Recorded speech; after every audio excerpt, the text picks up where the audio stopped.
Bonjour Yasmine Ouardi-Akrimi. Bonjour. Bienvenue dans le média Aloha News. Vous êtes chercheuse et militante décoloniale. Aujourd'hui, on va discuter de différents sujets, notamment du féminisme. Ouais. Et votre vision du féminisme post-7 octobre. Ouais. La question que j'aimerais vous poser, c'est tout simplement comment définir le féminisme. Et est-ce que c'est une définition qui vient du monde occidental, tout simplement? Est-ce que le féminisme est le fruit du monde occidental? Commence fort. Alors le féminisme, on le présente généralement comme un mouvement de pensée, un mouvement militant qui cherche l'égalité homme-femme.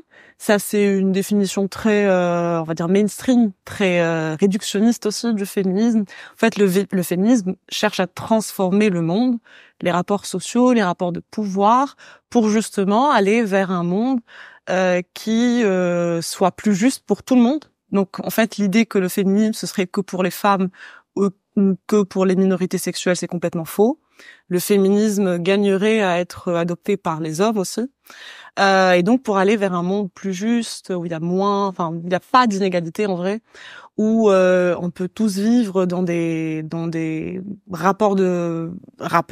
relations qui soient plus agréables pour tout le monde, à tous les niveaux, quoi. Et c'est pour ça que le féminisme en tout cas dans la manière comme moi je l'appréhende et beaucoup de féministes l'appréhendent, il s'attaque à tout, quoi. Il s'attaque à pas simplement le rapport matériel qu'on entretient avec ce monde, mais aussi les concepts avec lesquels on évalue ce monde, pas simplement la virilité, mais aussi plein d'autres choses. Et donc c'est ça, le féminisme, c'est une utopie de transformation du monde. Vous avez parlé de féminisme comme un espèce de projet global qui lutte pour l'égalité de tous et toutes, si je comprends bien. La question que j'aimerais vous poser, c'est est-ce qu'il est pertinent d'être féministe, par exemple, sans être sensible aux questions, par exemple, de racisme et autres? Alors pour moi, absolument pas. Parce que là, on retombe dans une idée du féminisme qui est une féminisme, on va en parler justement, qu'on appelle féminisme mainstream, féminisme blanc. Françoise Vergès appelle ça un féminisme civilisationnel. Moi, je pense que c'est l'appellation la plus juste, qui est justement eurocentrique, qui est né de l'Occident et qui s'intéresse principalement aux intérêts de l'Occident, des femmes blanches et d'une certaine classe sociale d'ailleurs, et c'est un féminisme qui n'essaie pas du tout de transformer le monde, mais qui essaie d'obtenir pour certaines femmes dans certains pays du monde, moi j'appelle ça un pouvoir égal de domination à l'homme. Si on n'est pas antiraciste aujourd'hui, si on n'est pas anticolonial, si on n'est pas anti-impérialiste, si on n'intègre pas aussi la lutte de classe, toutes les intersections, mais on parlera de l'intersectionnalité, toutes les intersections, c'est pas un cumul, hein, c'est vraiment une vision globale. Tous les rapports d'oppression aujourd'hui, pas seulement à l'intérieur de l'Europe, pas seulement au niveau des individus, au niveau des communautés, des nations. Alors, pour moi, on n'est pas...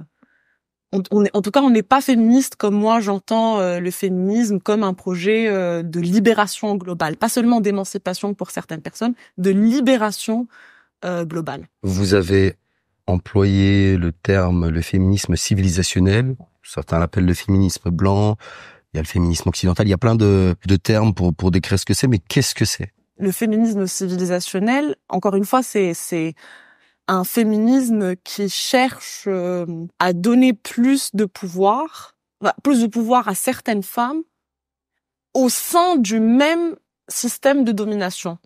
Et c'est par exemple un féminisme qui ne remet pas en question comment est-ce que, par exemple, en Occident, on arrive à ce confort matériel, on arrive à ce confort écologique aussi, on arrive à ce confort social. Comment est-ce qu'on maintient par exemple, le mode de vie européen ou occidental aux dépens de qui? Et comment est-ce que, c'est-à-dire quel rapport d'exploitation, quels rapports de domination sont en cours pour que, par exemple, on se concentre sur plus de femmes chefs d'entreprise, une égalité salariale, c'est-à-dire toutes les politiques que moi j'appelle les politiques de visibilité, c'est-à-dire intégrer plus, par exemple, de femmes ou plus de noirs ou plus de personnes LGBT dans un système qui est foncièrement un système de domination, et puis dire que voilà, on a rendu le système plus juste parce que vous voyez, il y a plus de femmes, il y a plus, par exemple, il y a plus de femmes. Mais qu'est-ce qu'elles font ces femmes? Elles travaillent pour les intérêts de qui? Qui sont ces femmes et elles sont intégrées dans quel système?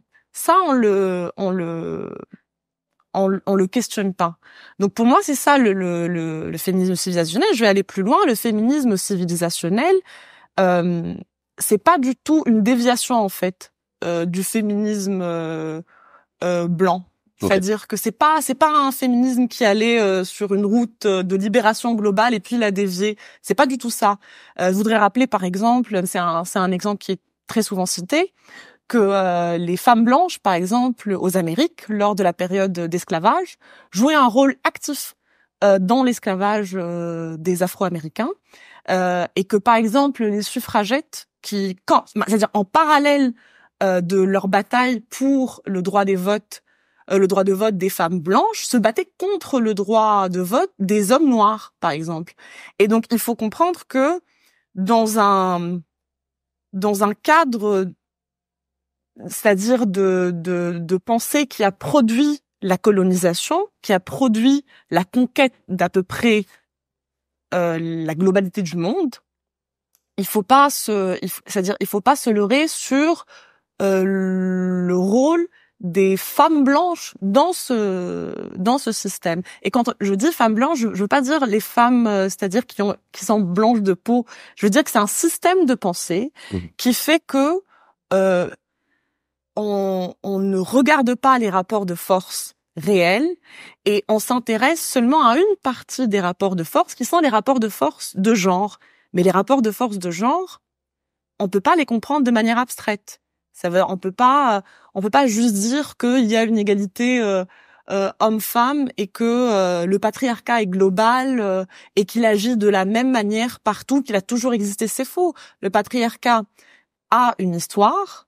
Elle est très liée aussi à l'histoire coloniale, le patriarcat tel qu'on le voit aujourd'hui, pas le patriarcat dans l'absolu, et le féminisme tel qu'il a été développé, c'est-à-dire au début à l'intérieur de l'Occident, il a une histoire. Et cette histoire, elle s'évapore pas, quoi. Elle part nulle part et on la voit aujourd'hui, par exemple, depuis le 7 octobre, dans la manière de complètement invisibiliser les femmes palestiniennes, les femmes libanaises, les femmes syriennes, les femmes yéménites, et de ne pas les considérer comme des femmes, c'est-à-dire pas comme des sujets légitimes du féminisme pour lesquels il faudrait se battre tous les jours. On considère pas que ce sont des sujets du féminisme, tout simplement. Vous avez dit que, on va dire, le féminisme blanc, c'est pas forcément la couleur. Donc, si je vous comprends bien, une femme noire ou une femme arabe peut penser blanc. Tout comme une femme blanche peut penser décoloniale. Bien sûr. Alors, il y a plusieurs avis sur la question, comme surtout, mais c'est-à-dire dans le courant décolonial auquel j'appartiens, il y a des gens qui estiment que c'est vraiment une répartition, c'est-à-dire géopolitique, plutôt géographique en fait. C'est-à-dire que si on vient de l'Occident, on ne peut pas produire de pensée décoloniale, et si on vient du Sud global, on est par essence décolonial. Moi, pour avoir vécu en Europe et dans le Sud, et pour être issu du Sud, je sais que c'est complètement faux parce que il faut pas s'étonner en fait, parce que ce qu'on appelle la colonialité, c'est-à-dire toutes les structures de pensée, toutes les structures de pouvoir et toutes les structures d'être en fait qui ont survécu à la colonisation en tant qu'épisode militaire, on va dire ça comme ça, elles n'ont pas disparu. Premièrement, deuxièmement, elles façonnent ce monde, c'est-à-dire que elles ont été globalisées hégémonisé par justement l'hégémonie d'abord de l'Europe puis des États-Unis. Et il faut pas s'étonner que en fait le colonisé pense comme le colonisateur. C'est peut-être quelque chose qui paraît évident comme ça. Frantz Fanon l'avait dit il y a très très longtemps, mais c'est vraiment très très vrai encore plus aujourd'hui parce que l'hégémonie est très très forte et que ça veut pas dire, c'est-à-dire quand on est du côté des dominés, ça veut pas dire que on tient un discours forcément de libération, un discours anticolonial, anti-impérial, pas du tout. Du tout. On le voit d'ailleurs, par exemple, avec les régimes arabes aujourd'hui. C'est-à-dire que on voit très très bien que c'est des structures de pouvoir qui sont énormément héritées et qui travaillent pour les intérêts, pas des peuples arabes, ça c'est sûr. Vous dites que vous venez du Sud. La question que j'aimerais vous poser, mais là vous y répondez tout doucement à cette question, c'est est-ce que vous avez remarqué des structures de domination différentes d'un point de vue du patriarcat, que ce soit dans le Sud et ici au Occident? En fait, c'est-à-dire dans le Sud, en tout cas de là où je viens moi, d'Afrique du Nord, mais je pense que c'est une analyse qui peut s'étendre à c'est-à-dire d'autres régions du monde qui font partie du Sud global. Le patriarcat, évidemment que le patriarcat existe et qu'il a ses propres dynamiques locales, mais il est très influencé par justement cette colonialité dont je parlais, c'est-à-dire que par exemple la dépendance des pays du Sud, des économies du Sud aux économies du Nord, le fait de vouloir, c'est-à-dire depuis les années surtout 80, d'avoir tout libéralisé et qu'il y ait un recul du rôle de l'État, du rôle social de l'État, qui aujourd'hui en fait tu as des gens qui c'est-à-dire des structures de soutien comme la famille, comme l'école, comme la santé pour tous, ou alors enfin, c'est-à-dire un modèle qui auparavant était plus socialiste, on va dire ça comme ça. Ça crée beaucoup de vulnérabilité, ça crée donc beaucoup de violence. La vulnérabilité crée de la violence et la violence sociale se répercute en fait sur les formes d'organisation comme la famille, comme les rapports entre l'homme et la femme, les rapports entre on va dire le père de famille avec la mère de famille. Et donc le patriarcat a la même logique à peu près partout, mais faut pas croire que tous les hommes sont des dominants de la même manière et donc que tous les patriarcats se valent en fait, et que par exemple, être un homme arabe du Sud et être un homme blanc qui occupe un poste, c'est-à-dire de pouvoir au sein du Nord global, c'est la même chose. Et c'est par exemple ça, c'est quelque chose que je reproche beaucoup, mais je suis pas la seule au féminisme, c'est de vouloir avoir une vision très abstraite en fait du patriarcat, qui est en fait tous les hommes se valent parce qu'ils sont des hommes, se valent dans le sens de la domination à l'encontre des femmes. C'est complètement faux. C'est-à-dire c'est cette idée que ce qu'on appelle l'universel en fait, qui est en fait un particularisme occidental, il pourrait être globalisé et à travers ce prisme, on pourrait comprendre toutes les situations du Sud, par exemple. C'est faux. Vous avez dit quelque chose ici tout à l'heure. Vous avez dit que parfois, il y a, que ce soit des femmes ou des racisés qui sont intégrés par le système et qui, par cette intégration, ne le critiquent pas finalement quelque part. Par exemple, il y a eu dernièrement une petite polémique dans un média rap qui s'appelle Bouscapé. Et dans ces médias, ils ont décidé cette année de mettre une femme voilée qui présente, qui parle de rap, tout ça. Et il y a eu beaucoup de réactions de part et d'autre par rapport à ça. Une des réactions de la communauté musulmane qui est de dire finalement, c'est quand même il y a un aspect religieux et le mélanger avec du rap, c'est un peu antinomique et que c'est un peu critiquable, on va dire. Il y en a d'autres qui sont plutôt d'extrême droite et qui sont en train de dire l'islamisation est en marche entre guillemets. D'autres qui voient ça comme un progrès en disant on voit des femmes voilées s'exprimer sur différentes thématiques, qu'elles soient de l'ordre du divertissement, etc. D'autres encore qui sont en train de se dire finalement on intègre des personnes sans critiquer, sans aucun sens critique en fait. Si c'est promouvoir du divertissement aujourd'hui, par exemple, qu'on mette des noirs, des femmes voilées ou autres, on s'en fout quelque part. Et d'autres personnes qui sont en train de dire, vous voyez, il y a des critiques. Donc le combat du féminisme doit continuer et on doit continuer à visibiliser ces femmes, etc., etc., etc. Donc il y a plein de regards sur un même sujet. Vous, comment vous voyez ça? Alors pour le voile, en fait, je trouve que les politiques de visibilité, le voile, surtout au sein du débat européen, parce que par exemple en Amérique du Nord, il n'y a pas la même obsession avec le voile. Par contre, par exemple, surtout en France, mais pas que, enfin même en Belgique, je sais que c'est à peu près la même chose. C'est pas aussi délirant qu'en France. Mais donc, au sein du contexte européen, je trouve que, par exemple, mettre une femme voilée dans un programme télévisé ou quoi, c'est un acte de défiance.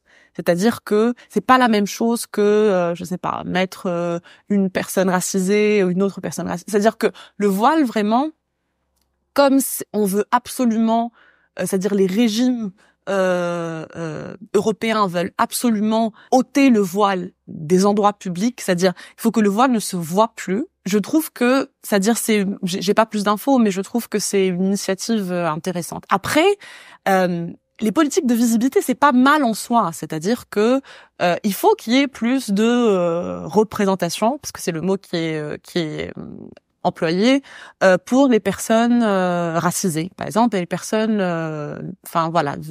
minoritaires, on va dire, mais c'est les personnes racisées vraiment. Par contre, c'est pas suffisant en fait. J'ai un exemple en tête toujours.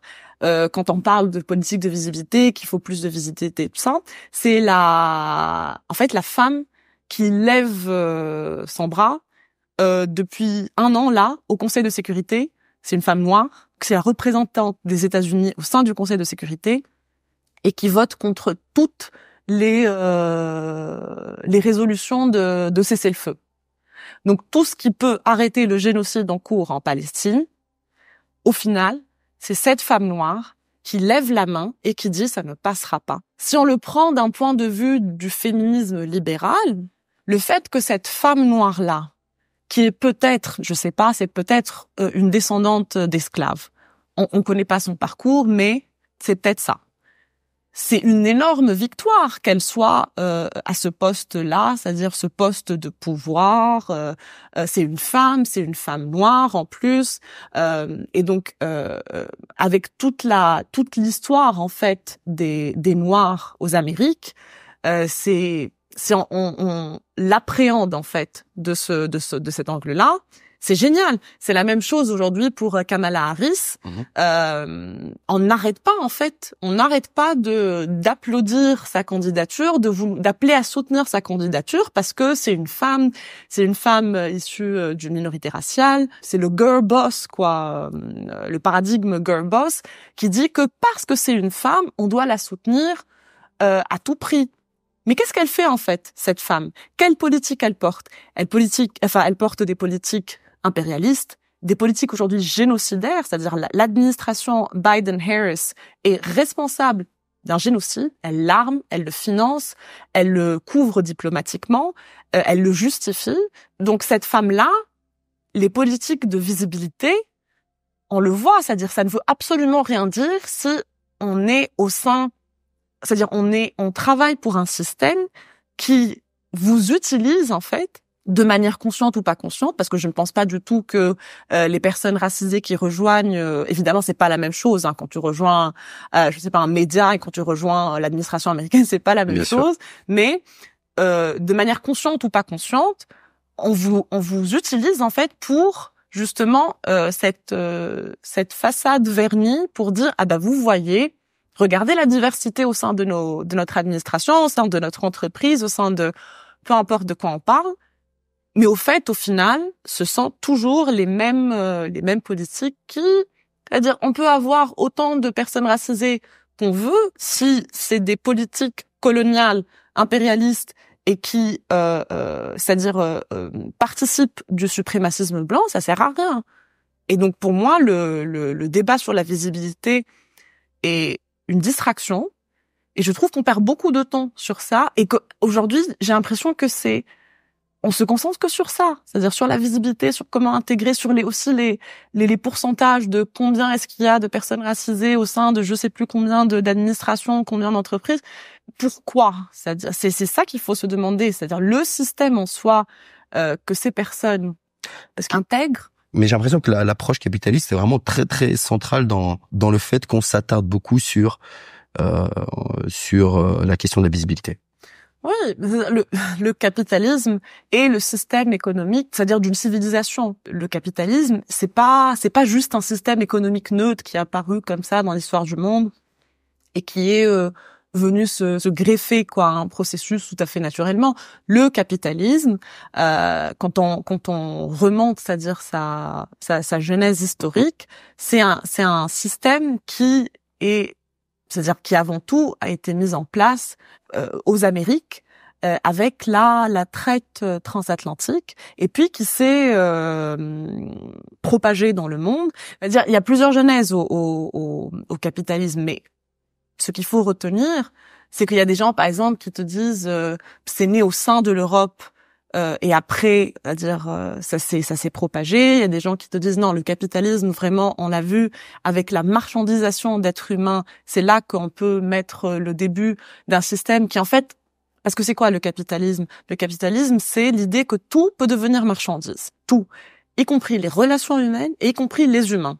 C'est aujourd'hui par exemple l'idée de l'auto-entrepreneuriat. L'auto-entrepreneuriat, c'est l'idée que tu peux rendre ta personne une marchandise. Mais c'est pas une autre personne qui le fait, c'est toi qui le fais et tu te proposes au marché et c'est ta personne ou ta personnalité ou peu importe les skills que tu as qui devient rentable. Et donc ce que tu dis sur le capitalisme, c'est tout à fait vrai et le capitalisme a une grande capacité d'adaptation et de cooptation en fait des luttes en fait. Par exemple, les luttes antiracistes, le capitalisme se sent obligé d'avoir recours aux politiques de visibilité parce qu'il y a eu pression, parce qu'il y a toujours pression. Des luttes antiracistes, des luttes antisexistes, des luttes anticoloniales, tout ça. Et donc, comment est-ce que lui se préserve en tant que système pour justement ne pas que soient remis en cause ses fondements, mais qu'il continue un petit peu à avoir une jolie façade? Les politiques de visibilité libérale, c'est-à-dire qui change rien du tout à la condition des communautés dont ces personnes sont issues, mais qui individualise aussi. C'est aussi l'idée d'individualiser l'émancipation, c'est-à-dire que par exemple si tu es une personne noire et que je sais pas, tu intègres une entreprise, on va dire un poste de pouvoir. Mmh. Ça veut généralement pas dire que ça va aller mieux pour la communauté, par exemple. Généralement, c'est-à-dire que les politiques de violence vont continuer pour cette communauté-là, mais toi, en tant qu'individu, tu es sauvé. Mais il va te dire oui, mais je renvoie le message de Yes Weekend, quoi. Un peu ce côté si moi j'y suis arrivé, il y a un peu ce truc-là aussi, je trouve, j'ai l'impression, tu vois. Mais c'est faux. Statistiquement, c'est faux. C'est-à-dire que des personnes c'est encore une fois, le paradigme est faux parce que on peut pas tous être sauvés individuellement. Ça, c'est pas possible. Et d'ailleurs, si on était tous sauvés individuellement, il y aurait plus de système. Donc c'est pas logique.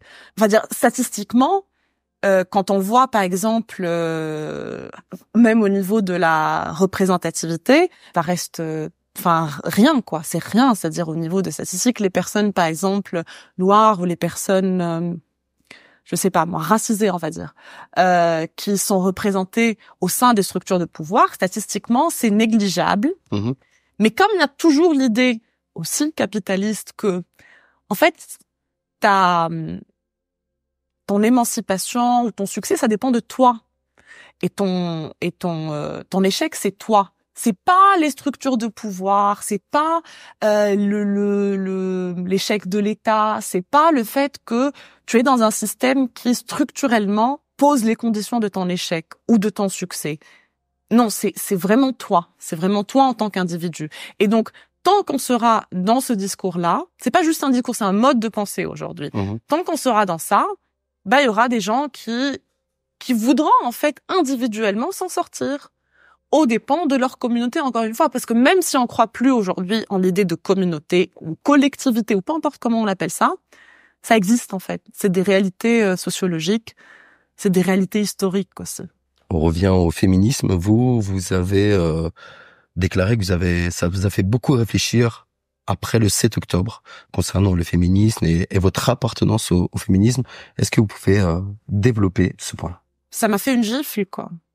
Ça m'a fait une gifle. C'est pas parce que j'ai découvert à quel point le féminisme blanc est aveugle, en fait. Est aveugle et complice. Profondément complice de l'impérialisme, en fait. De l'impérialisme occidental. Mais je pensais que naïvement, peut-être. Soit que on serait moins dans, je sais pas, l'hypocrisie, ou en tout cas plus dans la décence, ou que naïvement le nombre de morts changerait quelque chose à un certain moment. Qu'il y aurait des gens qui se regarderaient dans la glace et qui diraient qu'est-ce que je fais en fait? Qu'est-ce que je suis en train de faire? Que tout le travail aussi militant, décolonial, anti-impérialiste, antiraciste des 20 dernières années servirait à quelque chose, en tout cas de plus visible. Et ça, je me suis trompée. C'est-à-dire que les gens oui, c'est-à-dire que c'est pas le même débat aujourd'hui que le débat en 2001. Ça, c'est sûr. Mais il y a des gens il y a des partis qui sont irrécupérables. Et après le 7 octobre, quand l'attaque militaire israélienne a commencé et qu'elle s'est très vite révélée être une opération génocidaire. En fait, je me suis dit, mais moi qui ai toujours eu un référentiel féministe dans mon analyse de tout, je disais, qu'est-ce que je suis en train de faire, en fait? Avec qui je suis en train de parler? Et qu'est-ce que je suis en train de faire? C'est-à-dire, en quoi est-ce que l'analyse féministe peut m'aider à comprendre ou peut m'aider à lutter contre ce qui se passe en Palestine en ce moment? Et puis, il faut pas oublier, c'est jusqu'à maintenant, c'est juste que c'était très très visible post 7 octobre. Le gouvernement israélien et tous ses alliés occidentaux ont mobilisé un argumentaire féministe, en tout cas qui va dans le sens des droits des femmes, tu vois. C'est-à-dire que la première chose, et c'est pour ça que je dis que là on voit très très bien comment est-ce que l'impérialisme et le féminisme blanc vont de pair. C'est-à-dire que, qu'est-ce qu'on a dit en fait? On a dit que les Palestiniens sont des animaux humains, qu'il y avait un axe du mal, un axe du bien, qu'il y a un axe du mal, un axe du bien, parce que c'est toujours le même discours, et que ces barbares-là, ces animaux-là, s'en sont pris aux femmes israéliennes parce que ce sont des femmes. On n'a pas du tout parlé des femmes palestiniennes, mais toute l'imagerie en fait qui a été mise en avant médiatiquement, c'était regardez, c'est des barbares en fait, c'est des hommes barbares contre nos femmes à nous, nos femmes blanches en fait, qui ont été mutilées, violées, découpées en morceaux, tout ça. Et on l'avait dit à l'époque, c'est-à-dire que même l'ONU n'avait pas été permis de faire une enquête indépendante. Mais tout de suite, on a pris ce discours pour vérité, partout. Et les 40 bébés décapités, qui bien sûr ont été complètement démentis après tout ça. Bien avant le 7 octobre, c'est-à-dire bien avant le 7 octobre, les violences sexuelles effroyables contre les femmes palestiniennes, mais contre les hommes palestiniens aussi, parce qu'on les considère pas du tout. Alors, on dit les femmes et les enfants, c'est comme si les hommes palestiniens ou les hommes libanais aujourd'hui, c'est pas des victimes dont on devrait parler, parce que ça correspond pas à l'idée de femmes et enfants, tu vois, à victimes innocentes. C'est comme si on est en train d'ancrer l'idée que ce sont tous des combattants aussi, et donc tous des cibles légitimes. Je reviens un petit peu. Les femmes palestiniennes, comme on ne considère pas que ce sont des femmes, c'est-à-dire des sujets politiquement du féminisme, on a complètement écarté toutes les violences qui leur ont été faites, mais qui leur sont faites tous les jours. C'est-à-dire à l'intérieur des prisons israéliennes, à l'extérieur des prisons israéliennes, à Gaza, en Cisjordanie, à Jérusalem, à l'intérieur d'Israël pour les Palestiniens portant une nationalité israélienne. Et moi, ça m'a, pendant des mois et des mois, c'est-à-dire ma réconciliation partielle avec le féminisme, elle est très récente. Ça s'est fait peut-être, je sais pas, il y a quelques semaines. Mais pendant des mois et des mois, je ne supportais pas qu'on me parle de féminisme, en fait. C'était pas qu'on me parle de féminisme, pas le féminisme tel que je l'entends moi, évidemment, encore une fois, comme un projet de libération globale, mais le féminisme dans le sens rapport de genre, dans le sens ce sont des femmes victimes d'hommes barbares comme ça, qui les auraient tuées parce qu'ils sont misogynes. Et qu'on comprend pas, parce qu'ils sont misogynes et par essence bestiaux. Tu vois, c'est la bestialisation des hommes arabes, en fait. T'as dit que tu t'es réconcilié partiellement avec le féminisme ces dernières semaines. C'était quoi la révélation? Qu'est-ce qui s'est passé? C'est beaucoup de choses. C'est d'abord, malheureusement, on commence à s'habituer à ce qui se passe à Raza, mais pas que. C'est-à-dire ce qui se passe. C'est-à-dire il y a une forme de. C'est pas qu'on accepte, mais c'est qu'il y a plus la colère du moment là qui est immédiate, qui aveugle tout. Ça c'est une première chose. Donc un peu de peut-être j'ai pris un peu de recul. Oui, j'ai pris un peu de recul. J'ai aussi passé beaucoup de temps dans le sud. Ce qui m'a aussi décentré aussi de ce genre de débat et de devoir me justifier tout le temps à chaque fois, pendant des mois, à chaque fois que je disais le mot Palestine ou colonisation, parce que ne pas parler de la Palestine d'abord comme une question coloniale, c'est ne pas parler de la Palestine. À chaque fois que je disais ça, ils me disaient oui, mais le 7 octobre, enfin voilà. Et même quand on disait oui, ok, d'accord, et est-ce qu'on peut parler du cœur du problème qui est le problème colonial? Bah là, on était traité directement d'antisémites, de barbares,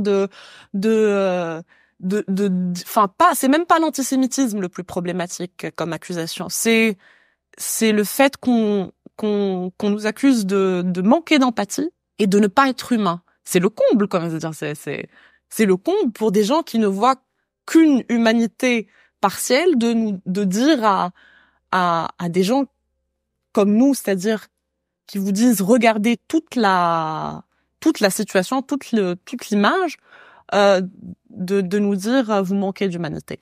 Et donc voilà. Et j'ai aussi eu un débat récemment avec une très bonne amie qui est aussi militante décoloniale et qui elle vient d'une autre positionnalité, d'un autre parcours.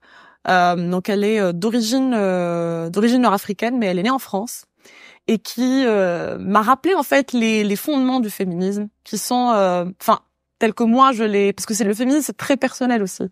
C'est aussi la capacité d'écouter, de changer d'avis, de regarder, enfin c'est-à-dire d'être indulgent avec soi-même, d'écouter l'autre pour ce qu'il est, pas pour seulement ce qu'il fait. Et je me suis rappelé tout le care en fait, toute la bienveillance qui m'avait énormément moi sauvée dans toute la théorie de la littérature féministe et je suis revenue vers ça parce que j'en avais besoin, parce que à faire pendant un an, à être sur la défensive en fait pendant un an non-stop et ne parler que ne faire que réagir au moment, ça ça vous abîme, quoi.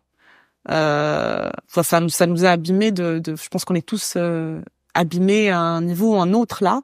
Mais oui, je suis revenue par recul, ouais, je dirais par recul. Quelque chose qui m'avait frappé, c'est à l'époque, c'est encore actuel d'ailleurs, où les femmes iraniennes luttent pour leur liberté tout simplement en Iran, etc. Il y a eu énormément de bruit en Occident. Je me souviens, il y avait des femmes qui avaient fait plein de vidéos, qui se coupaient les cheveux en solidarité avec cette lutte qui est tout à fait noble. Hein. Et là, il y a quand même une différence, quoi. Enfin, je veux dire, on voit clairement une différence. Je pense que, et je vous prends par exemple un exemple, c'est un compte Twitter qui s'appelle Lettres de Téhéran, qui ont écrit un communiqué en disant qu'ils arrêtaient. En fait, c'est un compte X qui relaie pas mal d'informations sur les luttes que mènent les femmes iraniennes en Iran.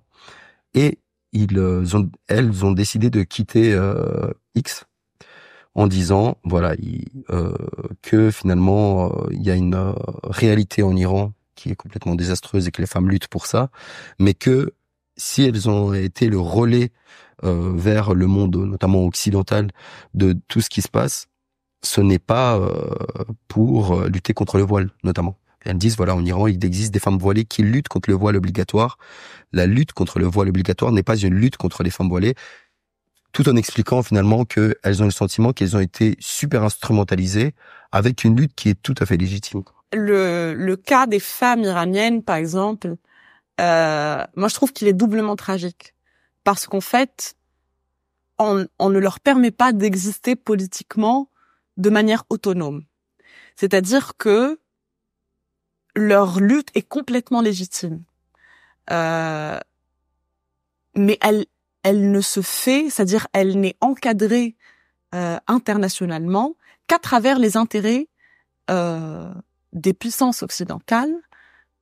Et d'ailleurs, encore une fois, et là on voit très très bien la complicité du féminisme blanc, c'est-à-dire que il y a pas juste quelques femmes qui ont coupé leurs cheveux en signe de solidarité. Il y a plusieurs parlementaires européennes, plusieurs parlementaires dans des parlements locaux en Europe, qui aujourd'hui parlent encore jusqu'à aujourd'hui parlent du droit d'Israël à se défendre. Et qui n'y voient pas du tout de contradiction. Les femmes iraniennes, en fait, sont complètement instrumentalisées dans la lutte que fait l'Occident au régime iranien. Pas du tout parce qu'il est c'est un régime religieux. Non, c'est parce que c'est un régime qui porte une politique anti-impérialiste, tout simplement. Et donc, c'est terrible, par exemple, ce tweet, parce que cette lutte, c'est pour ça que j'avais dit, dans une des interviews, je sais pas si on peut récupérer le féminisme de son occidentalité. Ça veut pas dire qu'il n'y a pas d'autres formes de féminisme. Bien sûr qu'il y en a. Et par exemple, moi, je les porte. On est beaucoup à les porter. Mais comme le discours dominant est le discours occidental, on se retrouve avec le cas des femmes iraniennes, qui aujourd'hui toute leur lutte est utilisée pour discréditer le régime iranien, parce que c'est un régime anti-impérialiste, encore une fois, je maintiens, et pour justement continuer cet acharnement contre le voile, qui est en fait un acharnement anti-musulman, anti-arabe, qui a toujours existé, c'est-à-dire qui existe depuis l'époque coloniale. C'est-à-dire la binarité musulman laïcité, c'est une vieille rengaine en fait. Et elle a été utilisée justement pour coloniser les peuples arabes.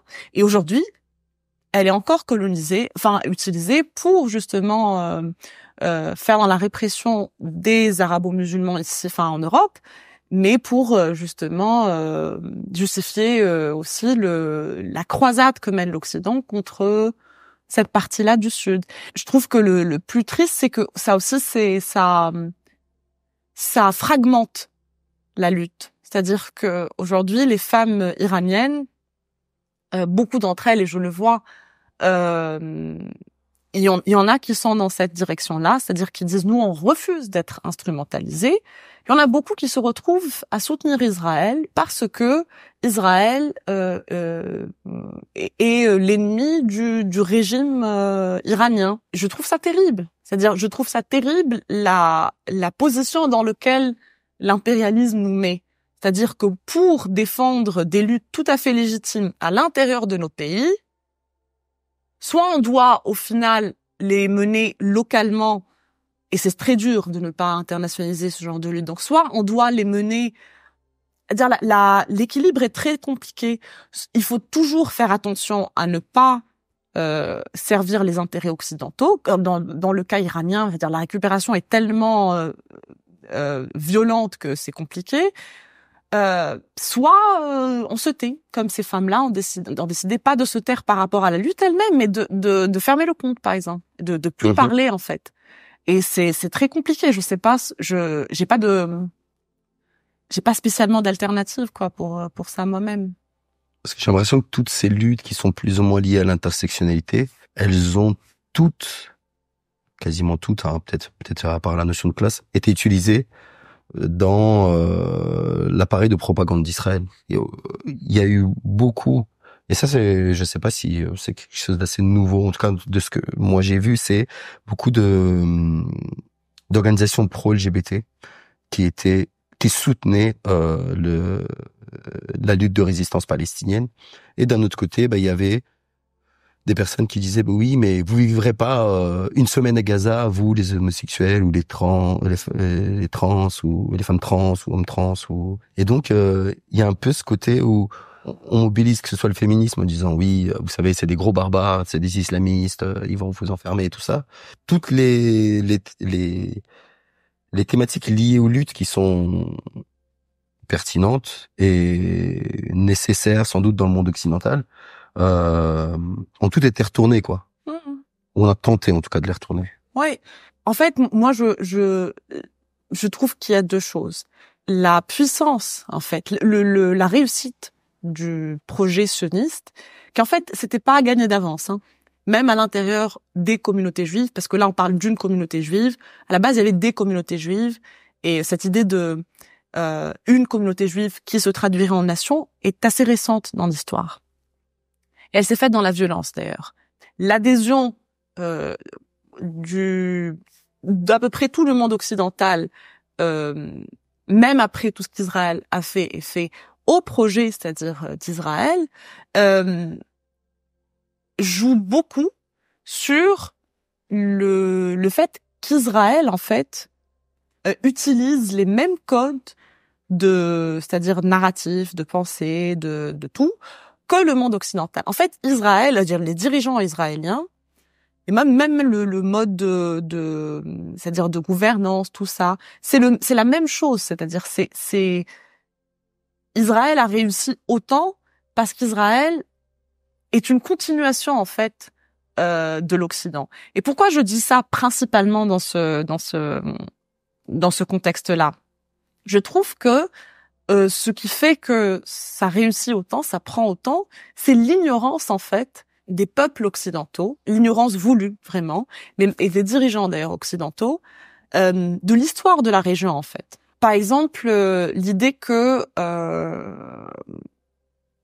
si on était une personne LGBT, on ne survivrait pas une seconde à Gaza, tout ça. Je sais pas si on sait, mais en fait, Israël elle menace les LGBT palestiniens de justement révéler leur statut à leur famille en échange d'informations. Israël traite les minorités sexuelles palestiniennes exactement comme elle traite tous les autres Palestiniens. C'est-à-dire que il y a pas du tout cette image comme ça de championne des minorités. C'est vraiment un discours qui parle aux Occidentaux seulement. Et pourquoi je dis ignorance? Parce que aujourd'hui, la partie la plus influente dans la question palestinienne, c'est-à-dire l'Occident, est profondément ignorant en fait des dynamiques de la région et de ce qu'est la région. L'idée que il y a un progressisme, c'est-à-dire un peu un progressisme des Lumières, tu vois, c'est-à-dire encore une fois un axe du bien qui serait Israël et puis entouré de barbares en fait, entouré de barbares complètement rétrogrades, extrémistes, tout ça, qui serait le reste du monde arabe. C'est encore une fois une idée orientaliste et une idée coloniale, et ça ne marche que parce que l'Occident ne s'est pas départi de cette idée. Et donc, par exemple, moi, vraiment, genre, quand on entend les discours de Netanyahou, par exemple, je sais pas, à l'intérieur du monde arabe, il nous parle pas à nous. Nous, on rit de ce qu'il dit. En plus, il parle en anglais des fois, je me dis bizarre. Il parle en anglais et il sait à qui il parle. Il s'adresse pas du tout à nous, en fait. C'est-à-dire que il s'adresse pas du tout à ses supposés voisins. Il s'adresse à la partie du monde qui lui ressemble et la partie du monde qui peut maintenir son hégémonie et son pouvoir par la force, par la violence brutale. Et donc, franchement, il y a même pas de, c'est-à-dire, c'est même pas une question de aller vous informer, ou vous allez voir ce qui se passe, ou vous allez voir l'état des minorités sexuelles en Palestine, et aussi, c'est-à-dire que l'idée que il faut qu'on analyse tout à travers ce prisme-là. C'est-à-dire quand on parle d'une question coloniale et que quelqu'un vient me dire, je sais pas, tu survivrais pas pendant une semaine à Gaza, les Gazaouis survivent pas à Gaza. Tu vois? C'est-à-dire que cette idée que on veut pas soutenir en fait les forces de résistance parce que ce sont pas des forces de résistance qui correspondent à notre idée de une résistance contre une force coloniale. Encore une fois, c'est très prétentieux. Nous, d'ici, on va dire aux Palestiniens comment résister, ou aux Libanais comment résister.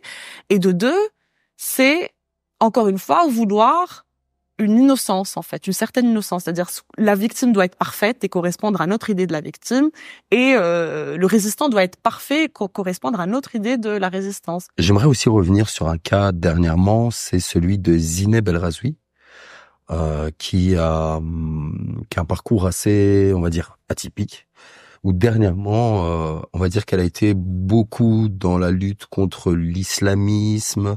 Elle a eu quand même des propos assez border concernant les musulmans de France ou les musulmans en général, etc. Et là, après le 7 octobre, on l'a vu faire différentes interviews où elle est complètement antisioniste plus, et qu'elle revient sur son expérience, elle revient sur le fait qu'elle s'est sentie instrumentalisée, etc., etc. Comment vous voyez cet épisode qui me paraît assez unique et peut-être important? Zineb, c'est un miracle comme on n'en fait plus. C'est incroyable comme revirement de situation, quoi. Ouais, comme tu l'as dit, Zineb, c'est moi je la suis depuis un bout de temps parce que ça me fascine. Ces portraits ou ces parcours en fait de gens qui sont, pour moi en tout cas, tellement dans la haine de soi, qui vont complètement de l'autre côté du spectre et sont dans un processus de blanchisation en fait, complet quoi, blanchisation encore une fois en termes de structure de pensée, en termes de vision du monde en fait. Et Zineb, c'est un peu ça. Zineb, elle est née au Maroc. Elle est pas née en France, elle est née au Maroc. Elle est partie en France faire ses études. Elle a fait des études sur les religions ou l'islam, un truc lié à ça. Elle a travaillé pour Charlie et lors des attentats, elle était pas là-bas. Je pense qu'elle était au Maroc, en vacances quelque part. Et donc elle a échappé aux attentats et elle a toujours été Charlie dans son mode de pensée, quoi. Et elle s'est radicalisée à travers les années, c'est-à-dire être Charlie, c'est un mode de pensée, hein, c'est une manière de, c'est-à-dire quand tu dis elle s'est battue contre l'islamisme, moi je pense qu'elle s'est juste battue contre l'islam et les musulmans en fait. Encore une fois, genre il y a pas très longtemps, elle appelait à tirer à balles réelles, elle appelait la police française à tirer à balles réelles sur les gosses de banlieue quoi, ouais. Lors des arrestations, elle tenait des propos incroyables et elle était adorée par le système qu'on présentait comme aujourd'hui on présente enfin il y a un exemple moins radical mais pareil quoi, Sophia Aram par exemple, comme une championne en fait, une championne de la laïcité, une lumière, tu vois, au sein d'une abondance de noirceur quoi, une personne qui a réussi en fait, qui a réussi son assimilation à la laïcité française dans son cas, c'est-à-dire à la modernité occidentale en fait, et qui avait tout bon, et puis paf, genre coup de théâtre, qu'est-ce qui sauve Zinab? La Palestine. Vraiment la preuve par la Palestine, et on le voit, c'est-à-dire on voit l'importance de l'antisionisme. Zinab, elle a couvert en fait la guerre d'Israël sur Gaza en 2008. Et c'est ça en fait, c'est ça qui faisait que son universalisme abstrait là, il tenait plus. Enfin, aujourd'hui, elle est pas juste antisioniste, elle a refait mea culpa total de tout son parcours. Et aujourd'hui, elle donne des interviews en arabe pour Al Jazeera et elle dit je ne le voyais pas, mais j'ai été un instrument pour justement déshumaniser les Arabes, déshumaniser l'islam, tout ça. Et c'est-à-dire, elle est dans une radicalité aujourd'hui de discours qui est à la hauteur en fait de la radicalité dans laquelle elle était de l'autre côté. C'est-à-dire qu'aujourd'hui, c'est vraiment, elle tient un discours qui est incroyable de lucidité, moi je trouve. C'est-à-dire qu'elle se ment plus à elle-même. Elle est pas juste dans l'idée de oui, vous déshumanisez les Palestiniens. Non, elle dit, vous déshumanisez les Palestiniens, vous m'avez utilisé. Quand il y a eu Charlie, vous étiez partout, tout le monde était en mode guerre contre justement la violence et le terrorisme et tout ça. Aujourd'hui, vous n'êtes nulle part sur la Palestine. Pire, vous justifiez, vous armez, vous justifiez, vous armez tout simplement. Et aujourd'hui, elle est dans un discours que même le milieu décolonial ne tient pas en fait. Et c'est absolument, moi je trouve que c'est très beau à voir. C'est deux leçons. De un, quand on vient de la subalternité, on peut pas y échapper. On se ment à soi-même en se disant que on peut trahir les siens, qu'on peut trahir ce qui nous est fait, et encore une fois revenir à cette idée d'être sauvé en fait individuellement, ou de réussir individuellement. La deuxième chose qui est super intéressante, parce qu'en fait le ministre de l'Intérieur a porté plainte contre Zineb pour apologie du terrorisme, c'est qu'une arabe reste une arabe, une racisée reste une racisée, et que dès que elle a pris une position qui ne correspond pas au pouvoir dominant, mais pas qu'au pouvoir dominant, au mode de pensée dominant, tout de suite, tout ce qu'elle a fait pendant des années, tout ce qu'elle a fait pendant ces années, est complètement effacé. Et aujourd'hui, elle n'est qu'une vulgaire terroriste, qu'une vulgaire extrémiste, qu'une vulgaire islamiste. Achetée par le Qatar. J'avais même pas vu, achetée par le Qatar. Et c'est une leçon, ça. C'est une leçon pour ceux qui pensent qu'en s'assimilant, qu'en défendant les intérêts du dominant, ils vont pouvoir s'en sortir. Tu ne t'en sors jamais assez longtemps parce que tu ne seras jamais leur égal. Jamais ils ne te verront comme l'un des leurs. Tout simplement. Et donc je trouve que ce qui arrive à Zineb et le processus par lequel elle passe est absolument admirable, et c'est intéressant à voir, même d'un point de vue de la lutte. Et puis la réponse en fait du gouvernement français, mais aussi du peuple français, qui ça semble dire vous voyez, elle reste accrochée à ses origines, c'est-à-dire elle reste arabe. Je trouve que c'est très intéressant. C'est peau noire masque blanc quoi. arabe masque blanc. Ils nous ont retiré aussi le prix Simone Veil qu'elle a reçu en 2019. Aussi. C'est fou. Il s'est passé tellement de trucs avec le cas de Zineb. Ouais. C'est fou. C'est-à-dire que c'était pas Valérie Pécresse qui non, je sais pas si si. Ouais. C'est-à-dire que au moindre faux pas, dès que tu te retournes contre le discours dominant, regarde ce que tu m'en fais. Et ça, s'il y avait encore un doute sur le fait que le sionisme fait partie du discours dominant, qu'il est constitutif du discours dominant, là un peu. Enfin, la meuf, elle a tout fait pendant, je sais plus, 20 ans. Elle a été Charlie jusqu'au bout, elle a été islamophobe jusqu'au bout, elle a été pro-police jusqu'au bout. C'était des idées d'extrême droite, quoi. Et aujourd'hui, elle est pro-palestinienne. Parce qu'au début, elle a juste été pro-palestinienne. Hein. Elle n'était pas dans un truc anti-sionisme radical. Elle a juste dit, il y a un génocide, pourquoi est-ce que la France arme? Qu'est-ce qui se passe? Direct, ils l'ont apologie du terrorisme. C'est ouais. Par rapport au sionisme, est-ce que tu vois ce fait de finalement en tant que on va dire les racisés ont très peu de perspectives, c'est-à-dire où tu marches sur des œufs, où on te cancel entre guillemets, on t'accole. Aujourd'hui, c'est plutôt les frères musulmans un peu la mode de dire oui, non, en fait, le frérisme a intégré un peu même les milieux universitaires. Ouais, l'islamo-gauchisme avant, mais c'est le frérisme. Ce que je veux dire par rapport au sionisme, c'est aussi le fait que j'ai l'impression que ça dépasse les racisés, quoi. Alors, on a vu Emmanuel Macron qui a dernièrement dit en fait, doucement avec l'ONU. Je sais pas s'il est anti-sioniste. Non, il ne l'est pas. Mais je veux dire, c'est vraiment pire encore, j'ai envie de dire. Où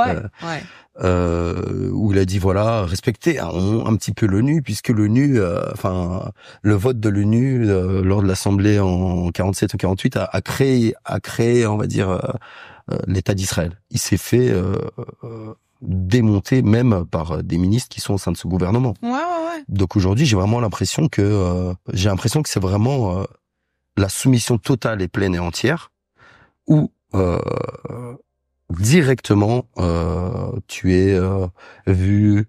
C'est facile, mais il y a toujours ce rapport à l'islamophobie qui est assez étrange. Moi, dans tout ça, c'est toujours il a été racheté par le Qatar, il s'est vendu aux islamistes, les islamistes sont entrés à l'Élysée, alors que Macron, il faut oser quand même pour avoir ce postulat. Ouais.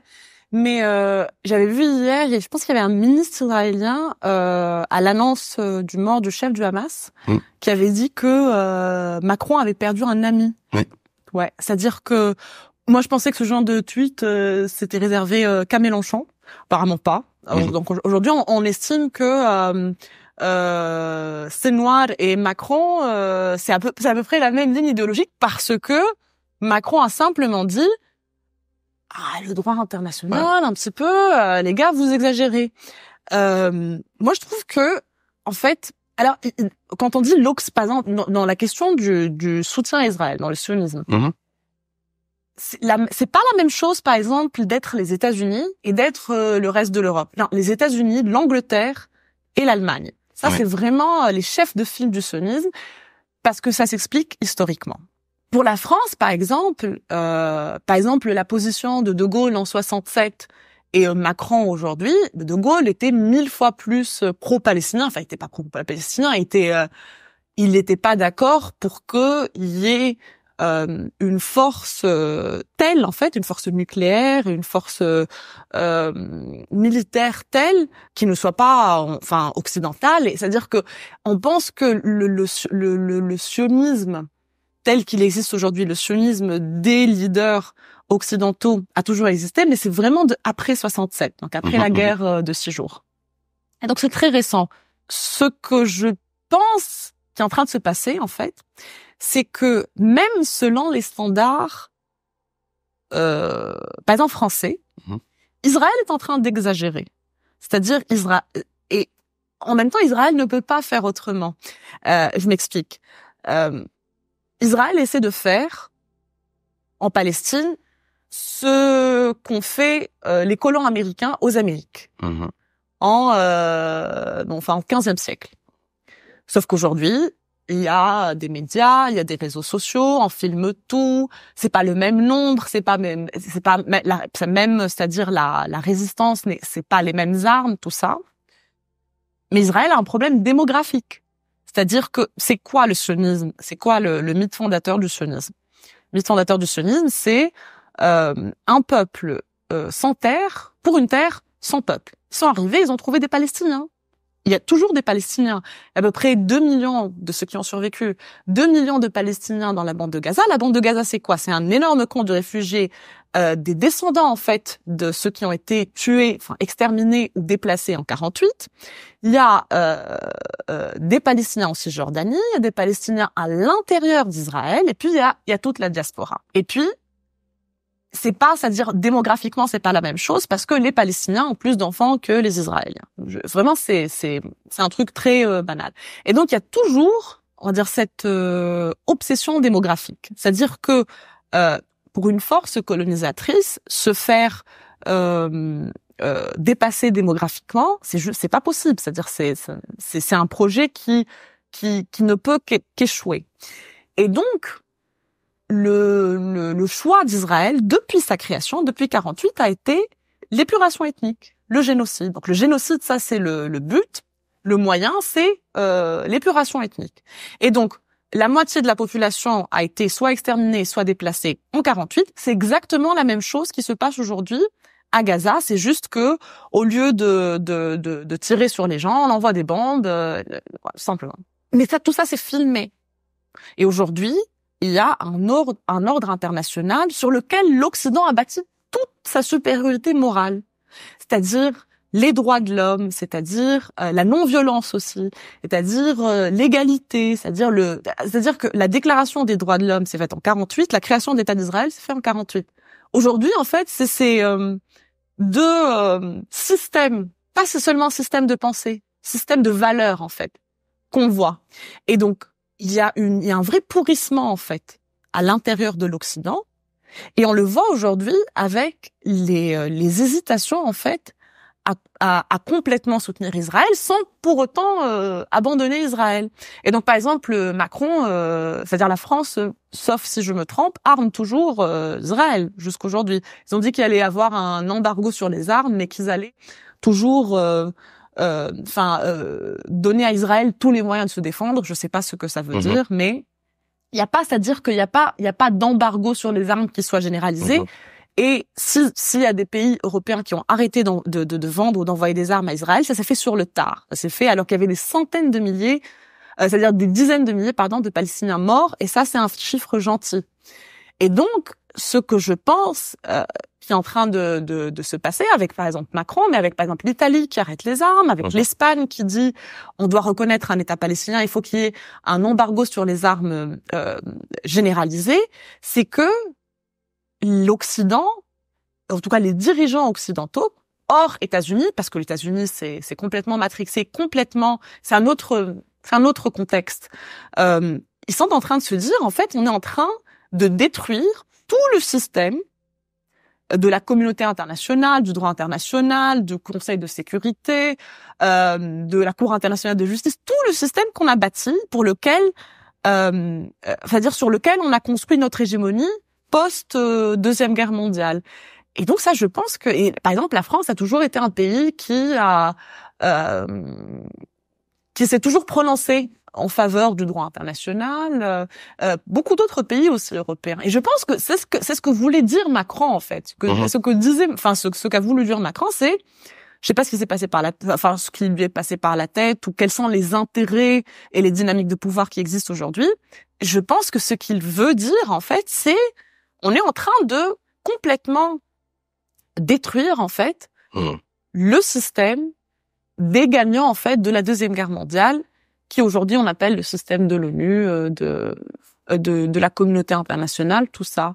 Et ça lui vaut non seulement des accusations d'antisémitisme, mais de complicité avec je sais pas, la résistance palestinienne, c'est dire en fait à quel point le débat est impossible. C'est dire à quel point critiquer Israël, mais pas qu'aujourd'hui, mais aujourd'hui on est dans une hystérie. C'est pas possible. C'est-à-dire, pour beaucoup, c'est considéré comme une attaque en fait sur la civilisation occidentale. Aujourd'hui, critiquer Israël, sur les valeurs occidentales. Et beaucoup utilisent le sionisme pour montrer leur haine anti-migrants, leur haine anti-arabe, leur haine anti-racisée. C'est-à-dire c'est un refuge quoi, ou un foyer idéologique, enfin pour les pires fascismes quoi, qui de toute manière était en expansion en Occident depuis on va dire une vingtaine d'années. Il y a aussi un truc assez étrange, c'est que suite à ces propos, il y a beaucoup de personnes en France, que ce soit quelques personnes dans le milieu politique ou des espèces d'intervenants de plateau, je sais pas comment nommer leur profession, tout ça. On dit, il ne connaît rien au sujet. L'argument qui revenait, c'est cette terre appartient au peuple juif depuis 3000 ans. Et donc, quand on dit 3000 ans, on se réfère justement à des écrits religieux, etc. Et que je me dis, mais comment c'est possible que ça passe aussi crème dans un pays qui fait de la laïcité son porte-drapeau inébranlable, quoi. Comment un discours comme ça peut être à la fois audible et être perçu comme enfin, je sais pas, c'est que ça me dépasse, quoi. Je me dis, mais comment c'est possible? Alors oui, je pense qu'il y a beaucoup d'ignorance. Mais on le voit, genre, par exemple, quand tu mets une personne comme Rima Hassan dans un plateau et qu'elle dit des choses de base, par exemple. Hein. Genre, par exemple, quand est-ce que le Hamas a été créé, quand est-ce que le Hezbollah a été créé. Par exemple, quand elle dit ce fait-là, ou par exemple, il n'y a pas de Hamas en Cisjordanie, et pourtant, Israël tue en Cisjordanie. Ou alors il y avait pas le Hamas ne représentait pas cette menace-là pour Israël avant 7 octobre et pourtant l'année qui a précédé quoi a été l'année la plus meurtrière pour les Palestiniens depuis 48. Par exemple des choses comme ça, tu as des gens en face en fait qui savent pas du tout quoi dire à part non c'est de l'antisémitisme, non. C'est-à-dire c'est des gens qui ne maîtrisent pas les sujets et on oublie aussi que les médias en fait c'est pas des chaînes d'information neutres. C'est-à-dire elles sont financées, elles sont portées par exemple en France, je sais pas ici en Belgique comment ça se passe, mais en France c'est énormément les multimilliardaires qui investissent de plus en plus dans les chaînes en fait de télé. Il y a plus du tout de cordon sanitaire, par exemple, l'extrême droite est représentée allègrement et c'est un phénomène très moi je trouve très inquiétant. Que les milliardaires investissent de plus en plus dans les chaînes de télé. C'est-à-dire qu'ils ont de plus en plus des ambitions politiques et des ambitions d'influence en fait sur l'opinion publique. Ça c'est une chose. Et puis la deuxième chose en fait, c'est l'idée de l'exception que représente le peuple juif. L'exception que ça représente dans la pensée européenne, hein, dans la psychologie européenne. Parce que les Juifs ont connu la Shoah, il y a une forme de culpabilité, une forme de responsabilité politique qui nourrit énormément. Je ne sais pas si elle nourrit les dirigeants, mais en tout cas, elle nourrit beaucoup l'opinion publique par rapport au fait que, du coup, il faut absolument pas critiquer Israël et soutenir Israël de manière inconditionnelle. C'est la condition, en fait, pour se défaire de cette culpabilité. Par exemple, il n'y a pas cette culpabilité par rapport à la question coloniale. Il n'y a pas, y compris pour les génocides coloniaux. Quand j'ai commencé, post-7 octobre, quand j'ai commencé à parler de la question palestinienne, pour la première fois au sein d'une audience, on va dire, occidentale, il y a beaucoup de gens qui pensaient que Israël et Palestine, c'était des pays voisins qui se faisaient la guerre. Donc l'idée du conflit. Et les mots, en fait, qui sont utilisés par les médias importent, en fait. Quand on dit conflit, Israël-Palestine, on pense un petit peu à Ukraine-Russie, on pense à n'importe quelle guerre entre deux États voisins. Et l'idée de la guerre et du conflit nourrit l'idée que c'est compliqué.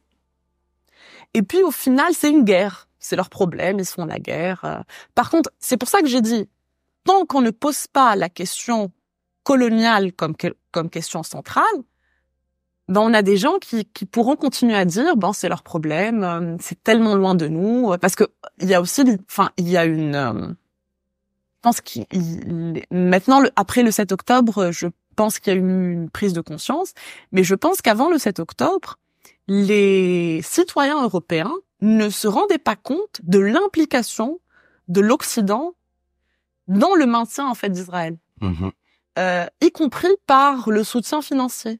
C'est-à-dire que il y a peu de gens aussi aujourd'hui que j'entends dire c'est leur problème parce qu'il y a une prise de conscience qu'en fait l'Occident est la raison d'être d'Israël sous sa forme aujourd'hui et la condition sine qua non de sa continuité. Il faut avoir été politisé sur la question palestinienne, ou il faut avoir lu sur la question palestinienne, mais tant qu'on présentera la question comme un conflit, c'est-à-dire dans les médias mainstream, comme un conflit, et tu as des groupes armés qui lancent des roquettes et puis l'armée israélienne qui veut neutraliser ces groupes armés et donc qui lance des bombes sur des civils, il y a des dommages collatéraux et puis il y a quelques leaders de ces groupes armés qui sont soi-disant tués, parce que ça c'est le narratif qui tient toujours. Ouais, on aura une adhésion encore large au projet sioniste. Vous avez dit il y a une forme d'exception de la question juive. Est-ce que cette exception n'est pas une forme, je m'avance un peu, n'est pas une forme d'antisémitisme, dans le sens? Absolument. Okay. En fait, c'est du philosémitisme. Le philosémitisme, c'est une facette de l'antisémitisme. C'est-à-dire que pourquoi est-ce que les Juifs, on va faire un petit peu l'histoire. Pourquoi est-ce que les Juifs ont cherché un refuge de base à l'extérieur de l'Occident? Parce que leur vie en Occident on a voulu les exterminer toute vie juive.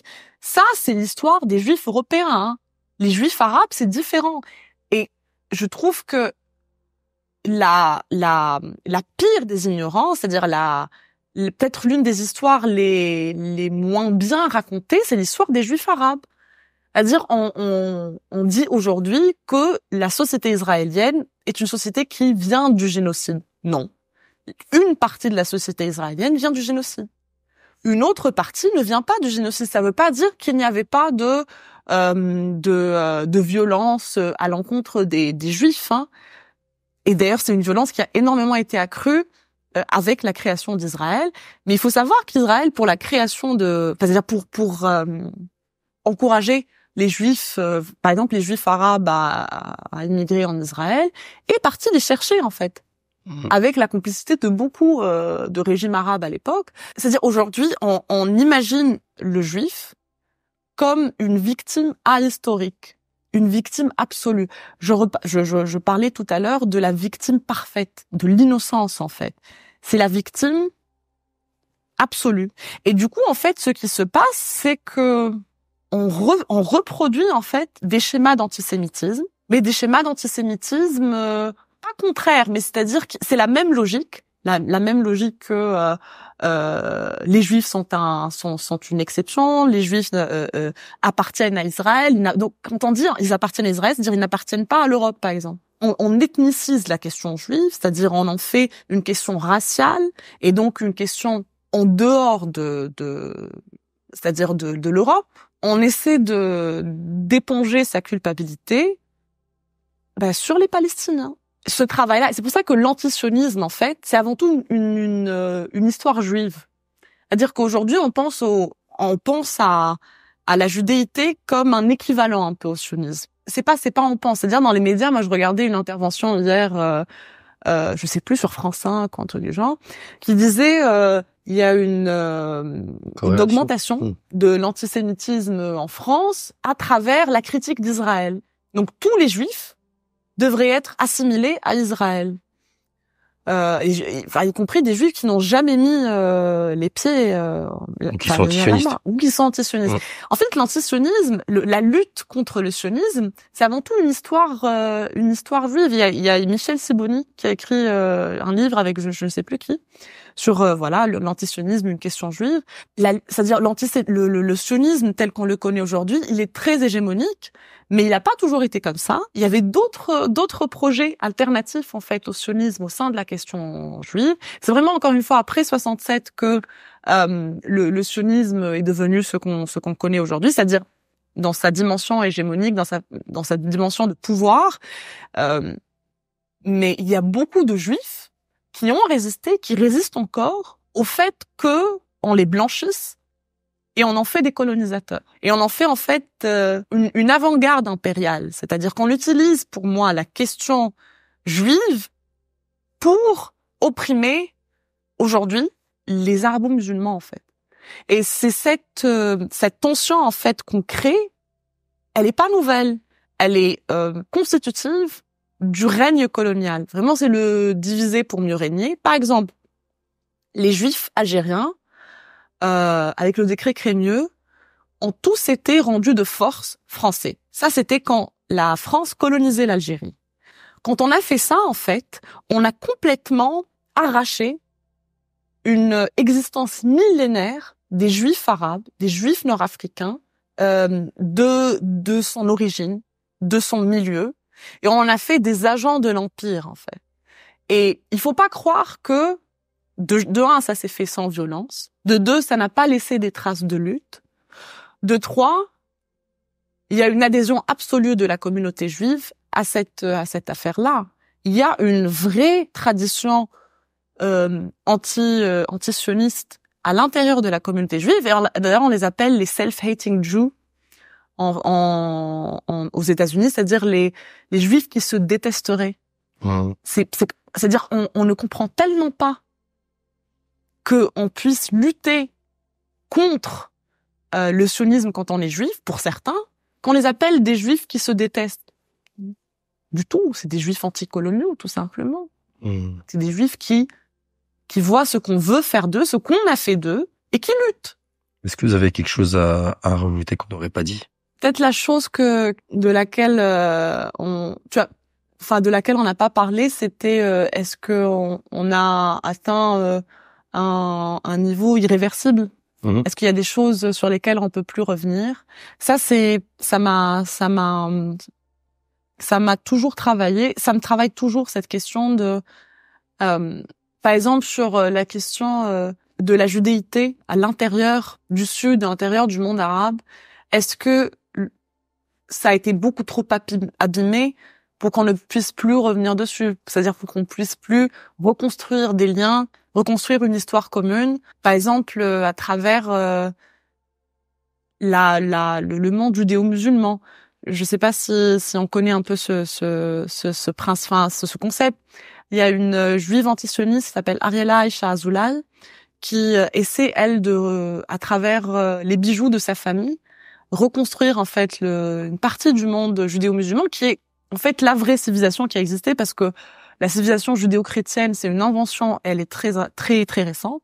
La vraie question, c'est est-ce qu'on peut, après un génocide en fait, est-ce qu'il y a un point de retour? Est-ce qu'on peut encore construire des liens? Est-ce qu'on peut, et aussi où est-ce que va nous mener notre propre colère, quoi? Mmh. Par rapport pas par rapport aux juifs ou quoi, mais c'est-à-dire où est-ce que va nous mener notre colère par rapport à notre propre désespoir? C'est-à-dire moi je vois très peu il y a vraiment de très très belles traditions de lutte qui sont en train d'émerger. Avec beaucoup d'alliés aussi blancs. Ouais. Et ça, je trouve que c'est génial. C'est-à-dire ce qu'a fait le 7 octobre pour la cause palestinienne, son internationalisation. Maintenant que tout le monde en parle, c'est génial. Mais à quel prix? Et puis, si demain on n'a plus de Gaza, on n'a plus de Cisjordanie, comme c'est le projet de Netanyahou, si on n'a plus de Liban, après si on n'a plus de Syrie, on n'a plus de Yémen, c'est-à-dire jusqu'où on va s'arrêter et non, pas jusqu'où on va s'arrêter. Lui, s'arrêtera pas. Mmh. Mais à quel point ça va abîmer à notre propre beauté intérieure, notre propre innocence. Ça, c'est, je sais pas, je pose une phrase comme ça. C'est ce qui m'inquiète le plus.